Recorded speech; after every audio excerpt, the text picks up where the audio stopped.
Hello，大家好，歡迎嚟到小弟嘅 YouTube channel 哥特吹水 Talk。呢條片呢，就同大家傾下一場世界盃嘅比賽啦嚇。南韓對捷克，最終結果就南韓反勝2-1。其實即係世界盃，因為呢場波啱係朝早10點，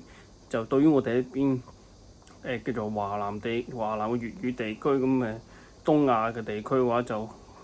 方便睇啲啦嚇。凌晨嗰場揭幕戰3點呢，我就真係冇睇墨西哥對南非啦。不過呢，睇翻賽後嘅數據同埋嗰啲即係碌翻啲 social media 啲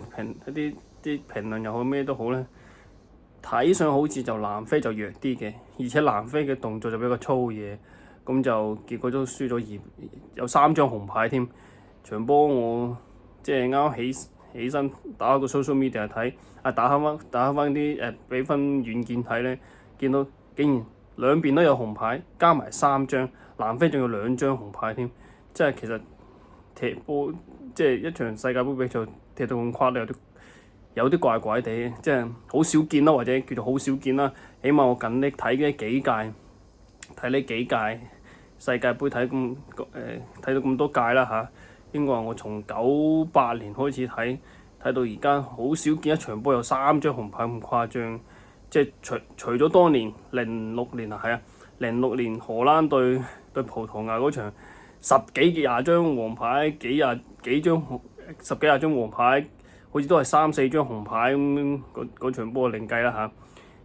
但作為一場揭幕戰竟然有3張紅牌，其實有啲怪嘅。OK， 講翻呢場南韓對捷克，基於揭幕戰即係墨西哥2-0贏咗南非，而睇上去南非好似又比較弱啲嘅情況之下，南韓對捷克呢場波就變得對兩隊波都比較關鍵啦。因為今屆48隊，咁就有第3名可以出線嘅情況之下呢場波邊個贏嘅話就真係好大機會。幾乎肯定可以進入淘汰賽。雖然淘汰賽呢係32強淘汰賽，唔係以前嘅16強淘汰賽，但呢起碼佢入到淘汰賽即係佢起碼踢多一場啦。咁嘅情況之下呢場波就好關鍵。賽前呢，其實我自己估計呢場波就呢兩場波就50-50嘅，即係實力比較平均。踢起上嚟呢，一開波踢起上嚟呢，基本上全場嘅局勢呢都係掌控喺南韓之下嘅，捷克比較處於守勢。即係但係睇完成場波之後呢，我會講南韓係即係喺控球或者場面上面係強少少，對於捷克嚟講。但係我覺得其實呢場波呢，兩邊都踢出咗自己嘅特長嘅，可以咁講啦。我自己評價就兩邊都踢出咗自己嘅特長。南韓就嗰種快速靈活啦，即係佢不嬲都係南韓都係咁嘅踢法，快速靈活。咁佢即係而且佢即係南韓嘅佢嘅身體對抗，不嬲喺亞洲嚟講都算比較強嘅咯嗰類。所以對住捷克呢啲咁歐洲球隊，佢都唔怕，所以佢就用佢自己嘅快速靈活嚟打，即係可以打到啲地面啦，可以咁講啦嚇。而捷克呢，好明顯就係靠即係捷克，我哋老球迷嗰啲就記得以前嘅96年嘅歐國杯又好，或者04年嘅歐國杯都好，係咪04年？係04年嘅歐國杯都好，佢哋係利維特啊、普波斯基啊、嗰啲甚至乎即係04年96年就利維特、普波斯基，04年就利維特啊。真高拿啊，仲有04年就開始有魯什斯基呢啲咁樣，算比較技術型啊嘛。但慢慢發展到而家呢，佢哋基本上呢隊波就係以高空轟炸啦，即係以高空轟炸。即係今場波佢哋嘅手榴彈啦，兩邊嘅傳中啦，嗰啲罰球都算係兩邊傳中嚇。呢啲咁嘅攻勢就嚟威脅，即係威脅南韓，亦都係有威脅到嘅。即係上半場呢就兩邊好似比較拘謹，即係場面都係南韓控制，但就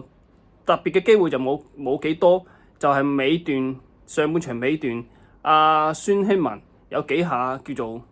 即係喺禁區中間可以踢 in 啊，就踢 in 唔到啊，或者佢有啲機會擺脫射門啊，咁都算叫一兩下機會。捷克咧就比較少叫做守勢嘅，亦都冇乜攻勢上半場。下半場咧就靠一次就下半場捷克就其實都有 keep 住呢個咁嘅叫做戰略。下半場又靠一個右路嘅手榴彈，即係踢過韋斯咸而家喺德甲揾食嘅蘇法啦嚇，就一個手榴彈掟埋去，結果就個中堅7號嘅隊長就攝上嚟就頂入咗，好空，基本上攝上嚟冇人揾到，冇人即係追到佢，咁結果就算個半空身咁樣頂入咗，咁就領先1-0。嗰陣時好似係58分鐘，58分其實南韓都算快嘅，輸咗球波之後即刻換上黃喜燦上嚟，咁後邊佢哋就都係靠佢哋嘅靈活快速，就靠靈活快速咁樣嚟叫做繼續進攻啦嚇。結果就後邊就喺大概10零分鐘之後，就靠一個禁區邊圍住嚟猜，然之後突然之間喺禁區葫蘆頂附近一個直線擺入去禁區入邊，黃仁範左腳一扣，然之後右腳一切，咁就叫做慢流尾朵滴下咁就滴入咗，就追翻1-1。後邊其實韓國都係貫徹住呢種佢自己嘅嗰種風格，而捷克咧就冇乜控球嘅優勢，但都係維持住佢嘅風格，都係兩邊傳中特別是後邊有一個罰球，就係蘇切食埋炸糊，即係越位食咗炸糊。其實呢個都係佢哋好明顯呢場波係雖然輸咗，但係好明顯都發揮咗佢哋嘅優勢，就係兩邊罰球傳中兩邊傳中或者手榴彈呢啲戰術，其實佢哋都發揮晒佢哋所應有嘅優勢嘅。咁但係就奈何咁後邊佢哋一個都係輸一個即係叫做輸邊路防守嘅反擊，中路南韓一個長傳嘅直線俾右邊咁就即係唔夠快啦，咁捷克嗰啲回追唔夠快啦，咁就右邊就空身傳中，結果中間就個換上嚟嘅後備中鋒踢 in， 結果就南韓就贏咗2-1。呢場波就好明顯睇得出兩隊嘅優勢係乜嘢。咁當然啦，南韓即係成場踢落嚟係以實力嚟睇，南韓係高少少嘅，但係我覺得捷克咧都未係絕望嘅，即係起碼佢今場波踢得出佢自己應想踢嘅或者佢嘅優勢出嚟。咁對住照計，雖然我冇睇揭幕戰，但係照計南非應該弱啲嘅話，佢應該會可以博到3分。而對住墨西哥嘅話咧，佢亦都可以，佢應該可以即係。如果佢假設我冇記錯，應該下一場捷克就會對南非。如果捷克下一場贏到南非嘅話咧，咁有3分袋袋。最後一場佢對住墨西哥嘅時候咧，咁佢就可以睇住個形勢嚟，即係搏1分又好，就算輸過下都有3分在手，咁可以搏下第3名嘅。咁佢哋都算叫又可以搏到出線。咁南韓而家贏咗呢場嘅話咧，下一場對墨西哥咧，咁佢哋更加游刃有餘啦。南韓即係下一場可以睇住睇下。如果搏到贏嘅梗係最好啦，搏唔到嘅話都係守個和嘅話咁啊最好。咁其實南韓佢嘅目標，我覺得佢出到淘汰賽嘅話，睇下32強對邊個啦。32強如果對到一個佢理想嘅對手嘅話，佢進多強去到16強嘅話，我覺得佢哋都算叫做合格㗎。南韓 OK， 呢場波算叫做呢場波南韓對捷克算叫做我個人嘅睇法，就分享到呢度。如果大家覺得小弟講嘅啱聽嘅話，就